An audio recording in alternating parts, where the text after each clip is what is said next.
In this video, I'm going to show you the best settings for FortniteKbM. I'm also going to show you how to reduce input delay and get performance mode. But before we start, if you guys are looking for ways to improve, make sure to try this map out. This is going to help you improve a ton, since it has an aim section, mechanic, and a piece section. Without further ado, let's get right into the settings. Alright, so for the first thing to reduce input delay on FortniteKbM, what you need to do is go into the PlayStation settings, go down into accessories. Once you're here, you go down into other accessories. You're gonna see something called keyboard. On keyboard, you go to key repeat, and on default, I'm pretty sure it was on normal, so you have to change this on short. This is gonna reduce input delay by a lot. You're gonna notice a big difference. Then same with the key repeat, I think it was on normal, so you have to put it on fast. So now every time you press a key, it's gonna be faster. Like the PlayStation is gonna register faster. And then once you do that, I guarantee you're gonna feel less delay and you're gonna be so much better. Alright, so for the next step is gonna be how to get performance mode. A lot of people last video said like, it didn't work. And I gotta say that it doesn't work on every single creative map out there, but it does work in game. So what you need to do to turn performance mode on console on is 2 controllers. For my Xbox players, I'm not sure how to do it because I don't play on Xbox, but I do know that you need 2 controllers. So going back, what you need to do is get your main controller, the one you play with on your main account, right? And then with the other controller, you're gonna turn it on and just put it in a random account that you have. It can be any account, right? For me, it's gonna be this one. Once you do that, you cannot turn this controller off. And once you have performance mode, you cannot turn any of these controllers off, because if you do, it's gonna reverse the glitch or the performance mode. Alright, now that we got 2 settings out the way, now we're going into my settings. So the first thing you want to have on is 120 FPS mode on. This is gonna help you improve a ton, since you're gonna have more smoothness. If you cannot turn this setting on, it's because 1, you don't have a monitor that's capable of running 120 Hz, or 2, you don't have a new gen console. Alright, so for my colorblind settings, I found these to be the best settings for me, because I can see in storm and I can see people from like 100 feet away. So they really help a lot and makes my game look vibrant and clear. The next setting you want to turn off for sure is going to be motion blur. This does not help you at all, and it makes your game look blurry, and you're going to have less frames and more delay. So I'll turn this off. Alright, so for my audio settings, nothing too crazy, but what you need to do is go down here where it says visualize sound effects, and hopefully you do have this on, because this is going to help you hear players from afar. And this is what every pro is using right now, because it's really broken that you can see players from like 50 feet away. As we talked about before, the less ping you have, the less delay that you're gonna have. So it's really important to have a really good Ethernet cable and a really good internet, so you can become the best player possible. Alright, for the next setting, you want to go down into combat, and this is gonna help you a lot win early fights. This is mostly a preference, but I do recommend it because it's gonna help you win more ranked games. And obviously you want to have turned on auto pick up weapons. This is gonna help you win more 50-50s.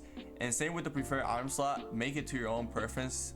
For me, it's SMG, then shotgun, then assault rifle, then I don't have nothing, and then heals at the end. This is gonna help you win early game. You don't have to switch through your inventory. You know, little seconds like that matter a lot in early games, in early fights. So make sure to turn these on to your own preference, and let's keep going with the video. Alright, keep going down. You're gonna see something called building. This is really important. You definitely want to have reset building choice on. Disable pre-edit option off. This is gonna help you not mess up on edits a lot. You know, when you like try to do a triple edit and then you accidentally edit the wall before you actually edit it. So that's called a pre-edit. And turn this off so that doesn't happen to you. Turbo building on. Then auto confirm edits. A lot of people ask me, do you play edit and release on or off? And I gotta say that it's so much better to play edit and release on console, just for the fact that you're gonna have less delay and you're gonna edit faster. So why wouldn't you have both? But at the end of the day, it's all about preference. Do what's best for you. I believe edit and release off is way better on PC, but on console I will stick with edit and release on. Now if you keep going down, you're gonna see something really important, and it's gonna be called low input latency mode. Hopefully you do have this on. This is gonna have less delay for sure. And then you're gonna go down into replays. You have to turn all these settings off. they give you a lot of delay and makes you have less frames. But you're gonna be asking, why do you have them on then? I have them on because I play competitive, and after every tournament I like to battle review my mistakes. But if you're not doing this, then definitely turn these settings off because it can really impact your performance. Then we got my vertical settings, and this is my HUD scale. I recommend to have a lower HUD scale because you feel like you can see more and it looks better. So now we're going to my sensitivity. This is what I use. Keep going down, and this is my double movement settings.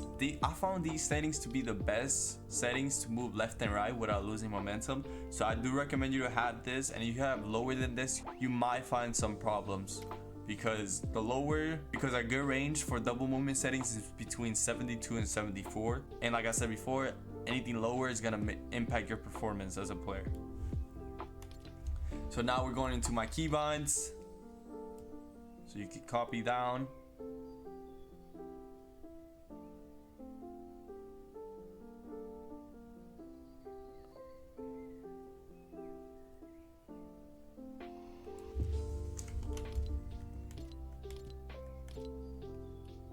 And yeah.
Nice.